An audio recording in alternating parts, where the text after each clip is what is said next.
Okay, so I'm going to be talking about standardized testing in America, which largely consists of ACT tests and SAT tests.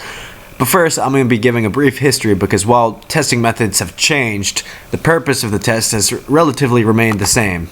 The SATs were created in the 1920s by Henry Chauncey, who was the director of testing services, and James Bryant Conant, who was the president of Harvard. They wanted to make tests that would evaluate a student's potential and allow more students to get an education, so they approached Carl Brigham, who is known as the father of SATs, and asked him to modify his IQ tests into SAT tests. This is why the IQ tests and the SATs are structurally similar to each other. The main goal of the SAT tests was to allow more students who didn't come from privileged families get a chance to further their education. At this time, colleges were primarily for wealthy white males, and while Conant didn't care too much for diversity, he still thought that wealth shouldn't be the only bridge to education. These tests also allowed them to spend more resources on students who were seeking educated jobs such as a doctor rather than labor-focused jobs such as farming. Today, the SAT has changed multiple times. Sometimes they add a few sections, like when they decided to add an essay section in 2005 to test writing ability, and then sometimes they will get rid of a few sections, like in 2016 when they will get rid of the vocabulary section. As intended, standardized testing is still used to project how well a student will do in college. This is why high school students must take the tests and send their scores to the colleges of their choice. Some elite colleges place a higher emphasis on standardized testing, while others look at test scores, GPA, and extracurricular activities. Now the question is placing an emphasis on standardized testing a good way to measure students' abilities in college? And should it have a role in high school education? First, let's look how U.S. education compares to the rest of the world.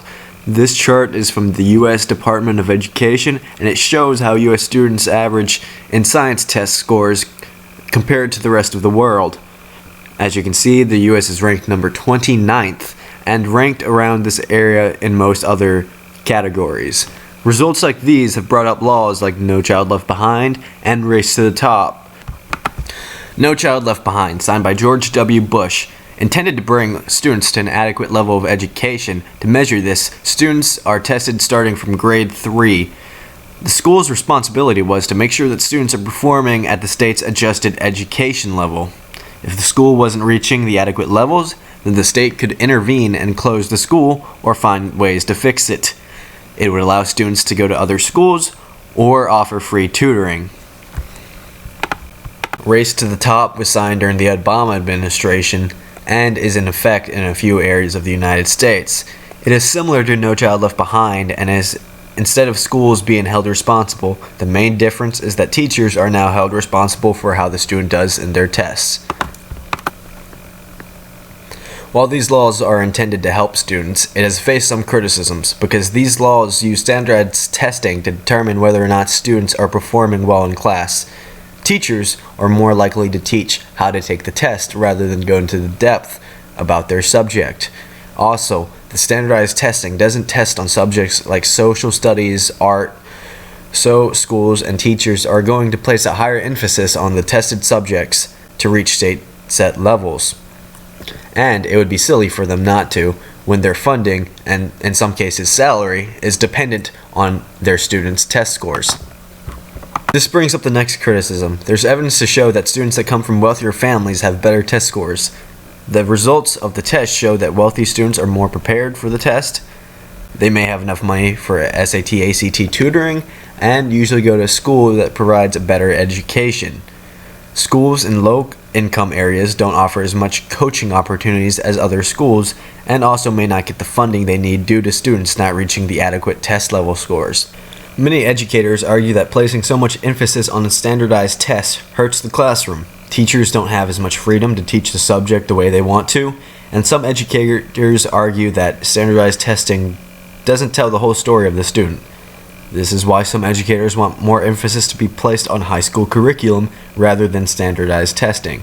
This process would allow to show how the student has improved or regressed during their high school career.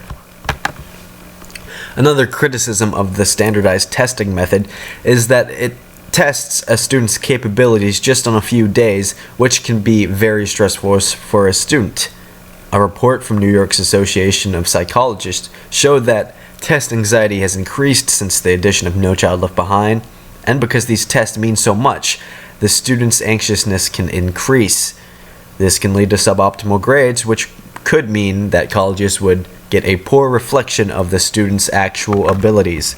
Now, when looking how students do on both a national and international level, according to PISA tests, which are separate from standardized testing, U.S. student scores have actually fallen from 2003. SAT scores can fluctuate due to the amount of students taking it and the socioeconomical situations that affect testing. This PISA test allows for a reference to compare students on an international and national level.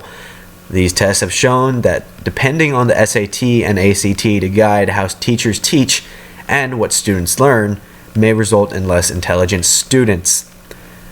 The main reason for this is that while some students have learned to take the SAT better through coaching, some can't afford this luxury and may ironically get left behind.